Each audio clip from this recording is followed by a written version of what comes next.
Have you ever wondered about the true nature of your own mind? For thousands of years, humanity has pursued this question down two very different paths. One is the path of inner stillness, of silent observation, of discipline, the path of meditation. The other is a path of profound, sometimes explosive, perceptual change, a journey guided by powerful chemical keys that unlock the doors of consciousness, the path of psychedelics. For most of modern history, these two paths have been seen as worlds apart. One, a revered spiritual technology, the other, a feared and forbidden substance. But what if that's wrong? What if these paths don't just run parallel, but are destined to intersect? What if one could dramatically enhance the other?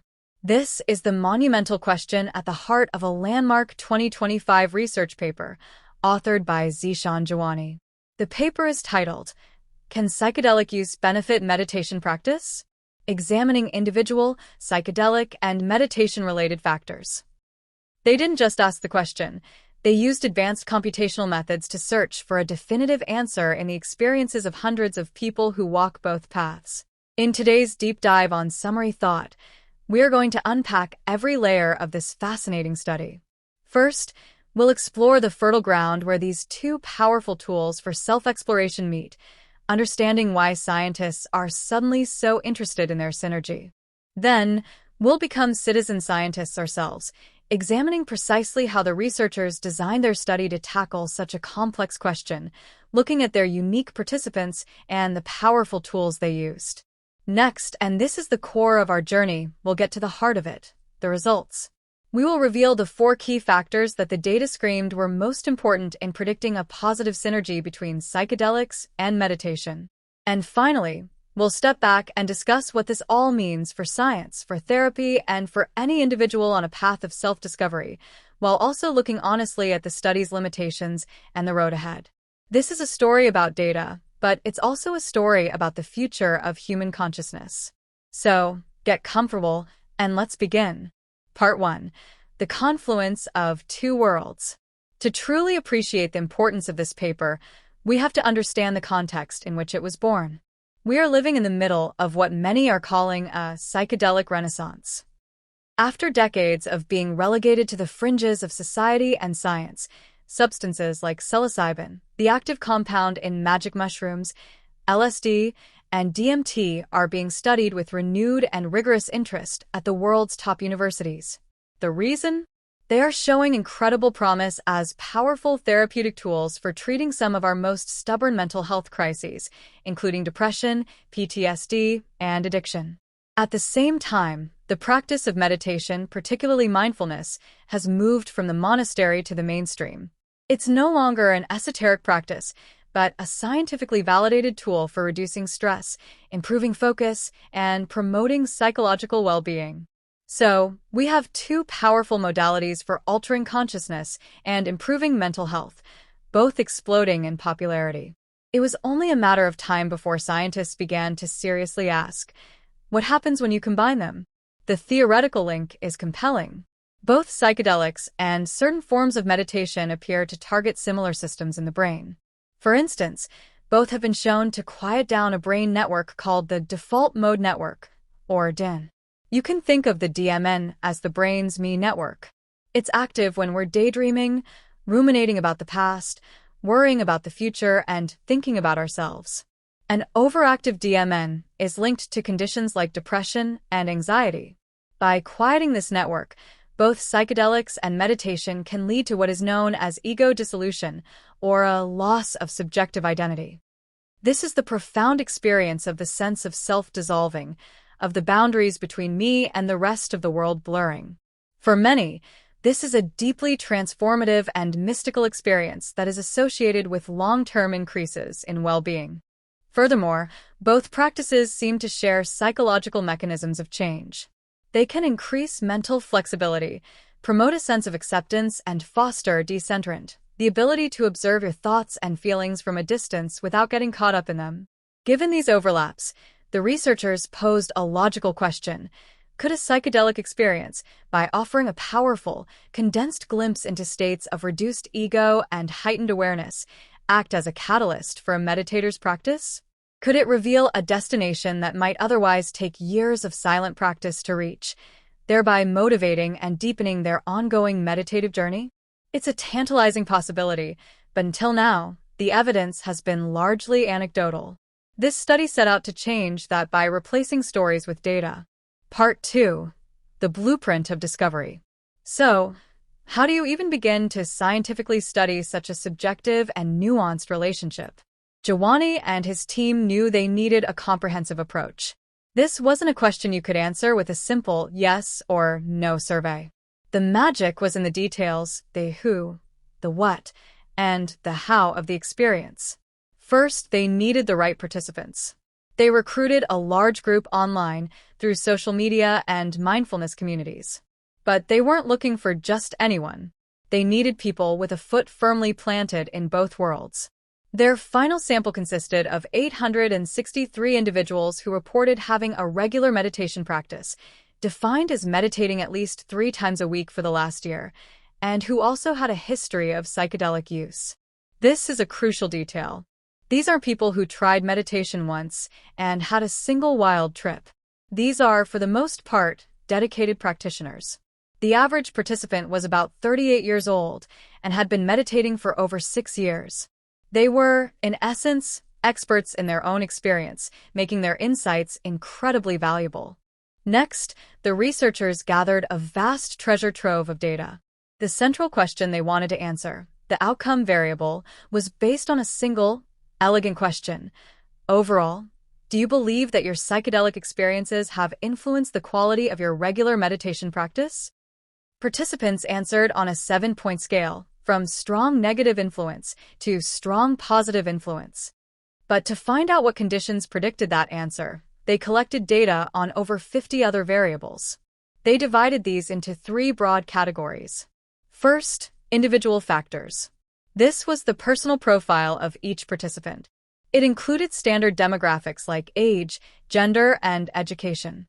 But it also went deeper, using a validated psychological tool to measure the Big 5 personality traits: openness to experience, conscientiousness, agreeableness, extroversion, and neuroticism. They also asked about life satisfaction and their use of other substances like alcohol, tobacco, and cannabis. Second, psychedelic-related factors. This category drilled down into the specifics of their psychedelic use. How often had they used psychedelics in the last year and over their lifetime? What age did they start? What specific substances had they used? The list included psilocybin, LSD, ayahuasca, mescaline, and 2 types of DMT. Crucially, they also asked about set and setting, the internal and external environment of the experience. Questions explored how often they set clear intentions before a psychedelic journey, how much they prioritized a safe and supportive physical setting, and whether they were with people they trusted. Third, meditation-related factors. This section captured the nuances of their contemplative practice. How many years had they been practicing regularly? How often did they sit? How much retreat experience did they have? They also asked about the specific types of meditation they practiced, coding responses into 17 different categories, from traditional Burmese Vipassana and Japanese Zen to modern approaches taught by teachers like Sam Harris. They even noted whether a person started meditating before they ever tried a psychedelic or vice versa. With this mountain of data, the researchers faced a new challenge. Traditional statistical methods struggle when you have so many potential predictors, many of which might be related to each other. It's like trying to figure out which ingredients are most important in a complex recipe by only tasting one at a time. To overcome this, they turned to a more powerful and modern approach: machine learning. Specifically, they used a technique called elastic net regression. Think of it this way. Imagine you have 50 different threads pulling on a single point, and you want to know which threads are doing the real work and which are just along for the ride. A simple analysis might get confused, especially if some threads are tangled together. Elastic net is a sophisticated algorithm that can look at all the threads at once. It automatically simplifies the model by shrinking the influence of less important factors, sometimes all the way to 0, leaving you with only the predictors that have a genuine, robust signal. It's like a superpowered filter that finds the truth in a noisy dataset. By using this advanced method, The researchers weren't just guessing. They were letting the data itself reveal the most important factors. Part 3. The revelation, what the data showed. After the machine learning model had sifted through all 863 participants and their 50-plus variables, the results began to emerge. And they were fascinating. The first, top-line finding was a clear and resounding answer to the paper's main question. Do meditators perceive psychedelic use as beneficial for their practice? Overwhelmingly, yes. A massive 73.5% of participants reported that their psychedelic use had a positive influence on the quality of their meditation.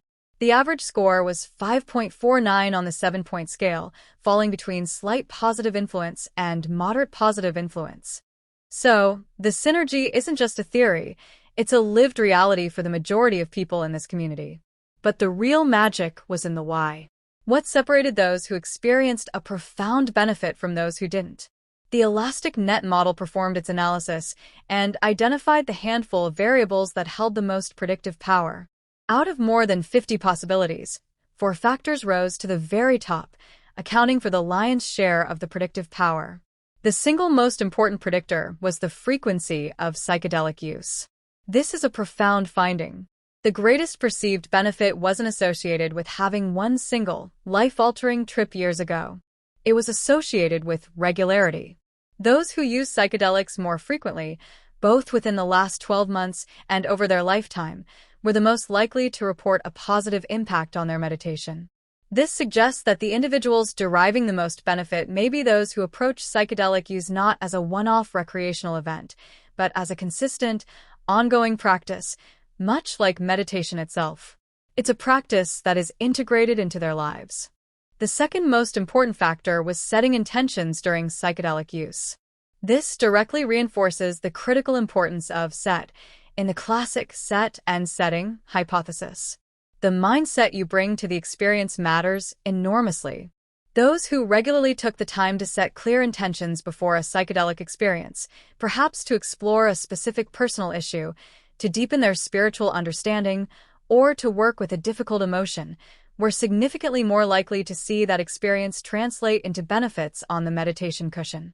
This points to the profound power of the mind to guide these experiences. It's not just about what the substance does to you, it's about what you choose to do with the experience. The third key factor was a personality trait, agreeableness. This might seem like a surprising twist. Agreeableness is the trait associated with being cooperative, trusting, and compassionate. Why would this predict a synergy between psychedelics and meditation? The paper speculates that individuals with a more agreeable nature might be more open to the harmonious integration of these two practices. They may be less resistant to the ego-dissolving effects and more able to find compatibility between the two distinct states of consciousness. It's a fascinating finding that suggests our baseline personality can shape our ability to benefit from these powerful tools. And the fourth most important predictor was exposure to a very specific substance, N-DMT. It wasn't just general psychedelic use, but experience with this particular molecule that stood out.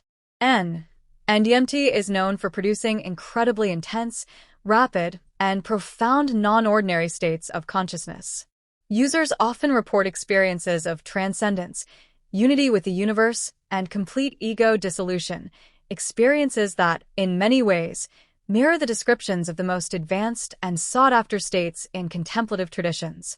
The data suggests that exposure to this powerful and profound state, even for a short time, may provide a uniquely potent catalyst for one's meditation practice. So, a clear profile began to emerge. The person most likely to benefit is someone who treats psychedelic use as a regular, intentional practice. They are likely to have an agreeable, cooperative personality. And they may have had experiences with particularly profound substances like N-DMT, which gave them a direct taste of the states they might be seeking through their meditation. Part 4.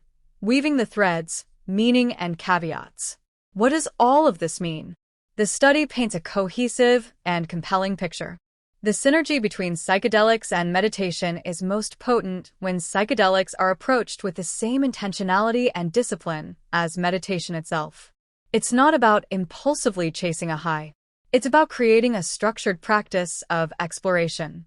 The intention sets the direction, and the regularity creates the space for integration, allowing the insights from a psychedelic state to be processed and embodied through the ongoing practice of meditation. However, the authors are careful to point out that this is not the final word, but rather a vital first step in a long journey of discovery. The study has several important limitations that we must acknowledge. First, this is a cross-sectional study, which means it's a snapshot in time. It can show a powerful association between, for instance, setting intentions and perceived benefits, but it cannot prove cause and effect. It's possible that people who are already getting a lot of benefit from combining the two are then more motivated to use psychedelics regularly and set intentions. To prove causality, future research would need to be experimental. For example, randomly assigning meditators to a group that receives psilocybin and a group that receives a placebo, and then tracking changes in their meditation practice over time. Second, this was a non-representative convenience sample. The participants were recruited online from communities already interested in these topics. And the sample was overwhelmingly male, about 80%, even though population-level data shows that women tend to meditate more than men. This means the results may not generalize to the entire population of meditators. There is a sampling bias here. People with very strong positive or negative experiences might have been more likely to participate. Finally, the data was based on self-report. While valuable, self-report can be influenced by memory, bias, and a desire to present oneself in a certain light. The primary outcome was a single question, and while elegant, future studies would benefit from using more comprehensive, validated scales and including objective measures, like behavioral tasks or neuroimaging, to corroborate the subjective reports. Despite these limitations, this study is a landmark. It moves the conversation from anecdote to data. It provides a rich, detailed map of the terrain and points future research in very specific, promising directions. It rigorously identifies the factors that matter most, providing an evidence-based framework for understanding how these two powerful modalities can work together. It suggests that the ancient path of meditation and the modern, scientific exploration of psychedelics may not be separate paths at all, but two lanes on the same highway toward a deeper understanding of the mind. The conversation is just getting started, and this research provides a solid foundation for the incredible discoveries that are yet to come. If you found this exploration as captivating as I did, and you want to continue challenging your own understanding of science, the mind, and the human experience, then help our community of thinkers grow. Offer a like as a nod of appreciation for the science, subscribe to Summary Thought to join us on our next intellectual adventure, and share this video with someone who isn't afraid to ask the big questions. Thank you for listening. See you soon.